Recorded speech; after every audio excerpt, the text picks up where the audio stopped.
Hello students, I am Jitendra Kumar and today we are going to discuss the problems of exercise 11.4 in class 6 mathematics. In previous video we have already discussed exercise 11.3. Now we will proceed from exercise 11.4. This is NCERT showing the page of exercise 11.4. Let us check how many questions are there. Yes, three questions are there and there are few subparts of those questions, and we will discuss all these questions in this particular video. So let us start our today's topic. Okay. Yes, this is mathematics class 6 chapter 11 algebra and the exercise is 11.4. Question number 1 is answer the flowing. Okay, अब देखिए जरा ध्यान ध्यान से. यहाँ पे हमारे पास कुछ पार्ट्स हैं, इनके हमें इनको रीड करना है. उसके बाद हमें एक एल्जेब्रिक एक्सप्रेशन बनाना है इनको पढ़ के. Okay, we need to construct an algebraic expression. ठीक है, यूजिंग दिस पर्टिकुलर स्टेटमेंट्स, इन स्टेटमेंट्स का यूज करके. आई थिंक क्वेश्चन क्लियर हो रहा होगा हमें करना क्या है इसके अंदर. अब देखिए ए पार्ट देखते हैं. Take Sarita's present age to be Y years. कहता है कि सरिता की जो प्रेजेंट एज है वो कितनी है, वाई ईयर्स. हमें सरिता की प्रेजेंट एज कंसिडर करनी है y years. Okay, now what will be her age 5 years from now. अब से 5 साल बाद. ठीक है, अब से 5 साल बाद means what will be her age after 5 years. 5 साल बाद उसकी एज कितनी होगी हमें बताना है फर्स्ट पार्ट में. ऑब्वियसली अभी अगर वो 5 years की है तो 5 साल बाद उसकी एज में 5 years ऐड होंगे, सब्ट्रैक्ट होंगे, मल्टीप्लाई करेंगे, क्या करेंगे. ऑब्वियसली अगर हम उसमें 5 ऐड कर देते हैं तो 5 साल बाद की उसकी एज आ जाएगी. सपोज हम अपनी पर्टिकुलर एज की बात करते हैं. सपोज मेरी एज अभी 30 years है, तो 5 साल बाद की मैं एज कैसे फाइंड करूंगा. मुझे मल्टीप्लाई, कई बच्चे मल्टीप्लाई करते हैं, मल्टीप्लाई नहीं करना, ध्यान रखना. अगर मल्टीप्लाई करोगे तो गलत हो जाएगा. क्या करना है हमें, we just need to add 5. ठीक है, to obtain the age after 5 years. तो 5 years बाद एज कितनी हो जाएगी, 30 + 5 दैट इज 35. अगर प्रेजेंट एज हमारी 30 है. ओके, तो एग्जाम्पल बना के देख सकते हो. तो since the present age of Sarita is y years, therefore the age after 5 years, 5 साल बाद उसकी एज कितनी होगी, वाई + 5. ओके, तो देख लेते हैं इसका आंसर कितना है हमारा. इस प्रेजेंट एज ऑफ सरिता जो गिवन है पहले हमने वो लिख लिया. The present age of Sarita is equal to y years. Then Sarita's age after 5 years from now. अब से 5 साल बाद उसकी एज कितनी होगी, Sarita's present age + 5. Present age में हम 5 years ऐड कर देंगे. In this way we will get y + 5 years. This is your required answer of part 1. Part 1 का आंसर आ गया हमारे पास. अच्छा, सेकंड पार्ट देखते हैं. Second part is what was her age 3 years back. 3 साल पहले उसकी एज कितनी थी. ओके, अब 3 साल पहले की अगर हमें एज फाइंड करनी है, अभी वो y years है, इसमें से अगर मैं 3 years लेस कर देता हूँ, मीन्स सब्ट्रैक्ट कर देता हूँ, then we will get her age 3 years back. Means उसकी 3 साल पहले की एज हमें मिल जाएगी. तो इसका आंसर होगा हमारे पास y - 3 years. देख लेते हैं यहाँ पे second part. Sarita's age 3 years back is equal to Sarita's present age -3, that is y - 3 years. This is your required answer of part second. Okay, third part देखते हैं. Sarita's grandfather is 6 times her age. Sarita के जो grandfather हैं वो उसकी as के 6 times. अब जब जहाँ पे भी टाइम्स आ जाए, ठीक है, ये वर्ड लिखा हो, obviously we need to multiply, वहाँ पे हमें मल्टीप्लाई करना है. Then what is the age of her grandfather. उसके ग्रैंडफादर की एज कितनी है. ठीक है, सरिता की एज है वाई, तो ग्रैंडफादर की एज कितनी होगी, we just need to multiply it by 6, that is 6y years. Okay, तो यहाँ पे देख लेते हैं. Grandfather's age equal to 6 times of Sarita's present age, that is 6y years. Okay, now proceed to fourth part. Grandmother is 2 years younger than grandfather. अब देखिए यहाँ पे कहता है grandmother जो है वो grandfather से 2 साल छोटी है. younger का मतलब छोटी है. Okay, 2 years younger. अब grandfather की एज है हमारे पास 6y, तो इसमें से 2 years लेस कर देते हैं तो grandmother की एज आ जाएगी. Okay, that is 6y - 2. ठीक, therefore the grandmother's age equal to grandfather's present age -2, that is 6y - 2 years. This is the present age of grandmother. Okay, now next part is Sarita's father age is 5 years more than 3 times Sarita's age. कह रहा है कि सरिता की जो 3 times की जो as है उससे भी 5 साल ज़्यादा है. किसकी एज, उनके फादर की एज. तो सरिता की एज हमारे पास x, उसका 3 टाइम्स कितना होगा 3x, इससे भी 5 साल ज़्यादा, तो इसमें हम 5 और ऐड कर देते हैं। Therefore the Sarita's father age is 3x plus 5 years. देख लेते हैं यहाँ पे कैसे किया है मैंने। Yes, father's age will be 5 plus 3 times of Sarita's present age, that is 5 plus 3y। Okay, this is your required answer. Okay, Sarita की प्रेजेंटेज यहाँ पे y ईयर्स थी, x नहीं था, तो यहाँ y आएगा। Okay, now proceed to next question. Yes, B part देखते हैं। The length of a rectangular hall is 4 metres less than 3 times the breadth of the hall. देखिए लेंथ का कंपैरिजन यहाँ पे दिया हुआ है, ठीक है। लेंथ जो है वो ब्रेथ की टर्म्स में यहाँ पे बताई गई है कि 4 metres less than 3 times the breadth, breadth के 3 टाइम्स से 4 मीटर कम है, ठीक है। What is the length if the breadth is B metre. अगर ब्रेथ बी मीटर है तो उसकी लेंथ कितनी होगी, वो मैंने यहाँ पे ऑलरेडी लिख दिया है, यहाँ पे देख लेते हैं, ठीक है। तो यहाँ पे लिख लो, चलो गिवन में क्या हमारे पास, since breadth equal to B metres, therefore length equal to 3 times of breadth, breadth का 3 टाइम्स किया माइनस 4, उसमें से 4 लेस कर दिया, that is 3b minus 4 metres. This is your required answer. Okay, now proceed to next, that is C part. Okay, मैं करके दिखाता हूँ। Rectangular box has height h centimetre. कह रहा है कि एक रेक्टेंगुलर बॉक्स है जिसकी हाइट है h सेंटीमीटर। ओके चलिए ठीक है, तो हाइट लिख लेते हैं पहले, हाइट कितनी है, height equal to h centimetre, it's length is 5 times the height, उसकी जो लेंथ है वो 5 टाइम्स है किसकी, हाइट की, therefore the length equal to 5 times of height, ठीक है, 5 times of height that is 5h हो गया। Okay, 5h centimetre, and breadth is 10 centimetre less than the length, और जो ब्रेथ है वो लेंथ से 10 सेंटीमीटर छोटी है, then breadth equal to 10 centimetre less than the length. अब लेंथ हमारी कितनी आई है, लेंथ अभी हमने निकाला है 5h, तो 5h से हमने 10 सेंटीमीटर कम कर दिए, that is 5h minus 10 centimetre, this is breadth. ये हमारी ब्रेथ हो गई, ये लेंथ हो गई है, तो लेंथ और ब्रेथ ये हमें फाइंड करना था। Express the length and breadth of the box in terms of height, तो हाइट की टर्म्स में हमारे पास लेंथ एंड ब्रेथ आ चुकी है। Okay, now proceed to next question, that is okay D part.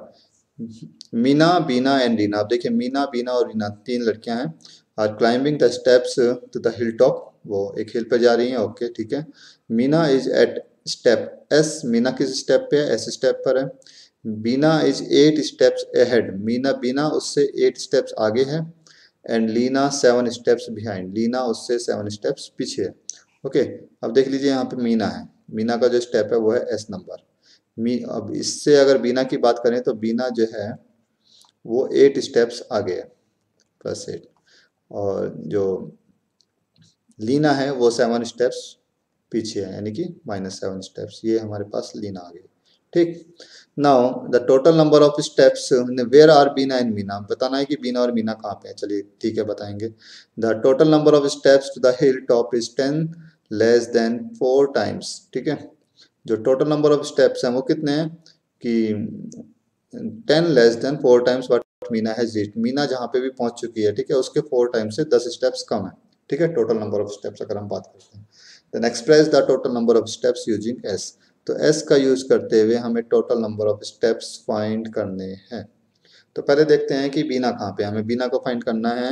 Where are Beena, Beena is 8 step ahead, 8 steps आगे है किससे, मीना से, ठीक है। Steps at which Beena is, Beena किस स्टेप पे है, step at which Meena is, Meena जिस स्टेप पे थी उससे 8 स्टेप्स अहेड, तो उसमें 8 प्लस कर दिया, that is S plus 8 step. Okay, इस स्टेप पे क्या है, बीना, ये आंसर हो गया हमारा first part.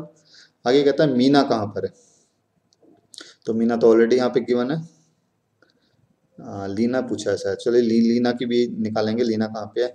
The step at which Leena is, Leena कहाँ पे है, step at which Meena is -7, उसमें से 7 हमने लेस कर दिया, ठीक है, तो लीना की एज आ गई, दैट इज s -7, ठीक, तो लीना का स्टेप हो गया। अब कहता है कि total number of steps to the hill top is 10 less than 4 times the Meena has reached. Meena कहाँ पे पहुंची है? एस स्टेप पे, उसके 4 टाइम्स से 10 स्टेप्स कम है, तो टोटल नंबर ऑफ स्टेप्स कितने हो गए? 4 times of Meena steps minus 10, that is 4s minus 10 is the total number of steps.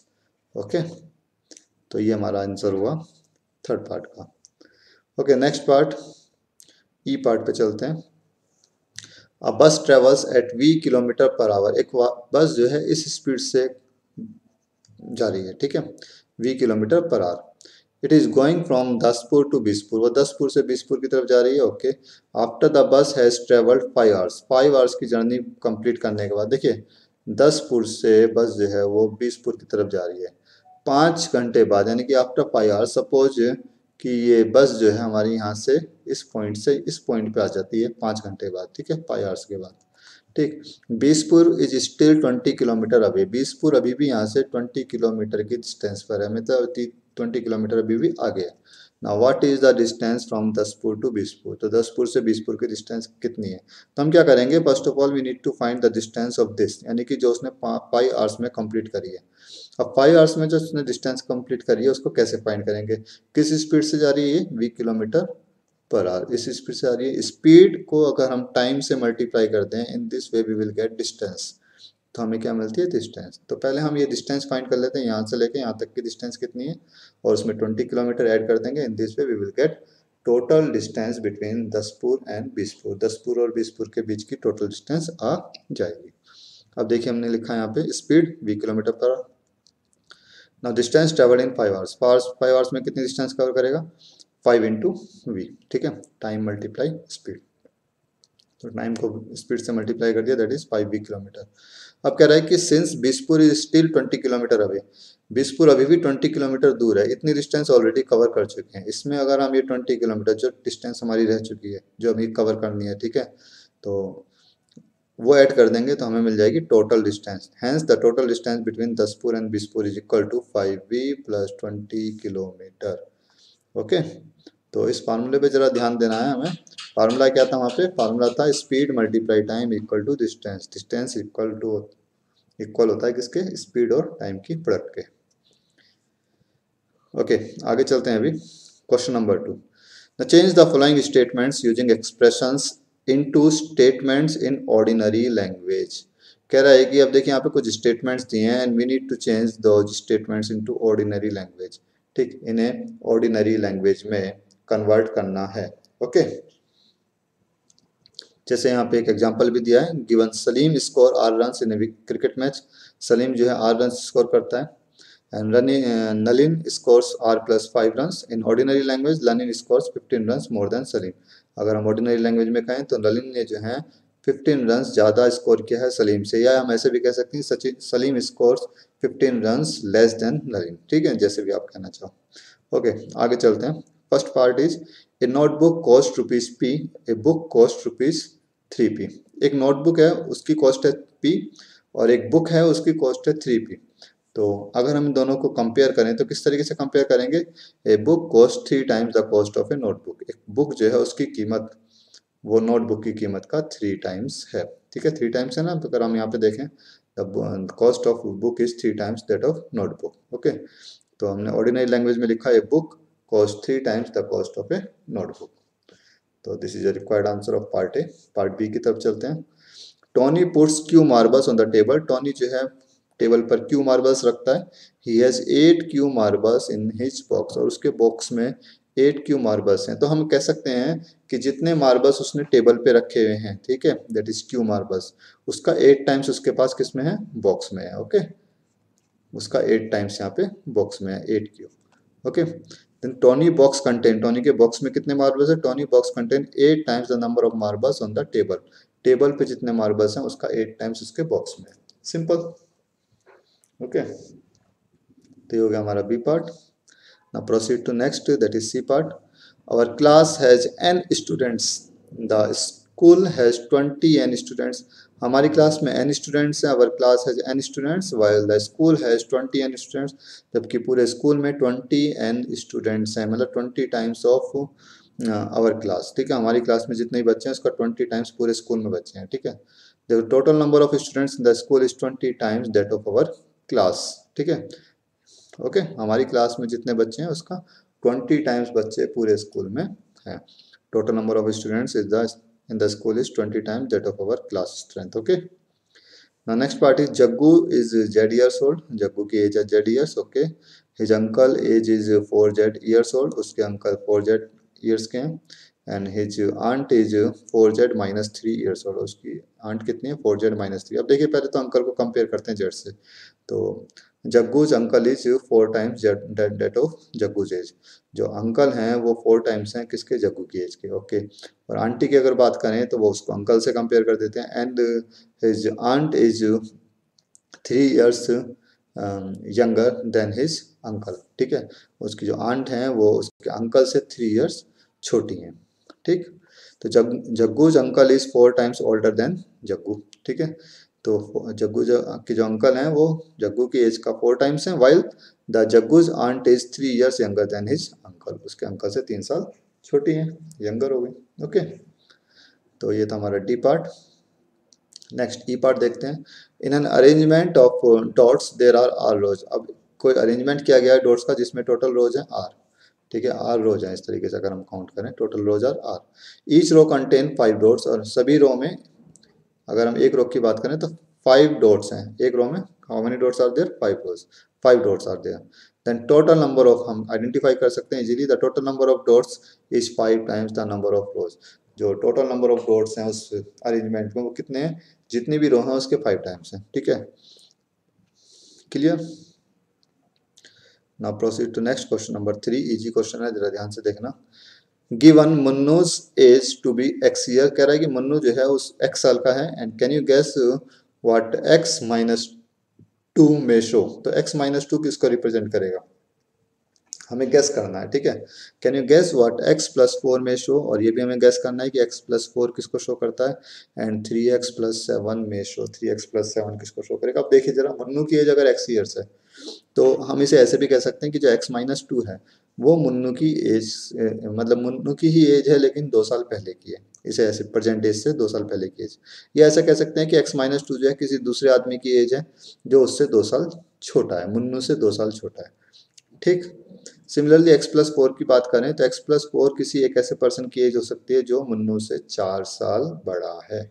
Munnu 1 साल का है, ठीक, तो उससे कोई 4 साल बड़ा आदमी हो सकता है कोई भी, ठीक। और उसकी एज कितनी होगी, ऑब्वियसली x प्लस 4, मुन्नू की एज में 4 ईयर्स प्लस कर दो।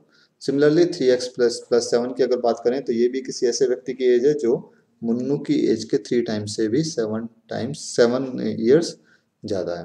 ओके, तो अब लिखेंगे कैसे, अगर देखते हैं यहाँ पे तो देख लीजिए ए पार्ट।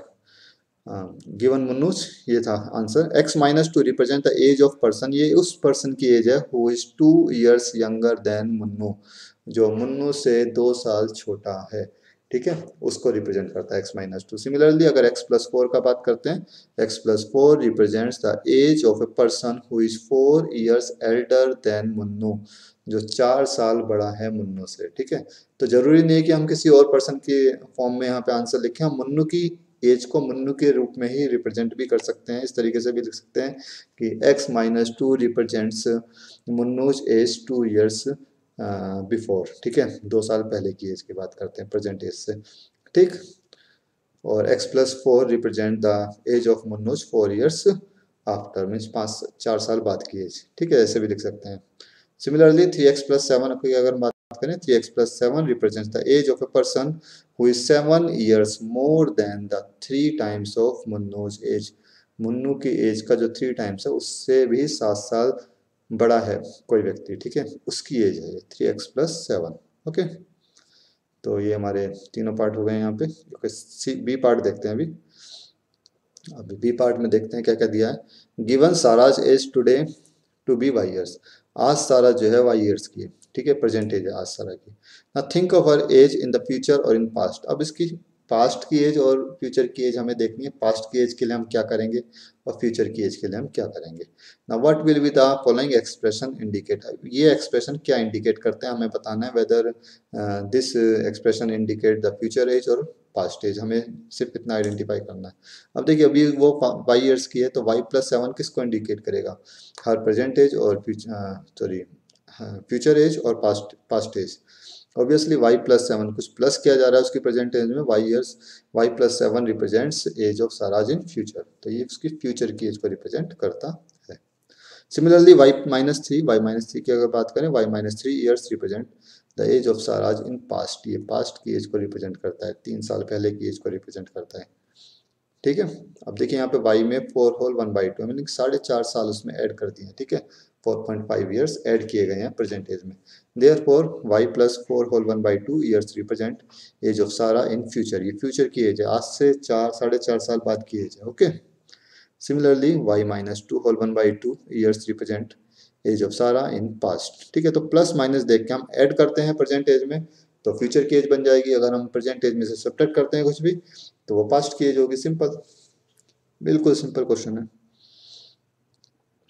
ओके, सी पार्ट देखते हैं। Given n students in the class like football, किसी क्लास में n स्टूडेंट्स ऐसे हैं जो फुटबॉल पसंद करते हैं। ठीक है, in any class n students are there who likes football, n students ऐसे हैं जो फुटबॉल पसंद करते हैं।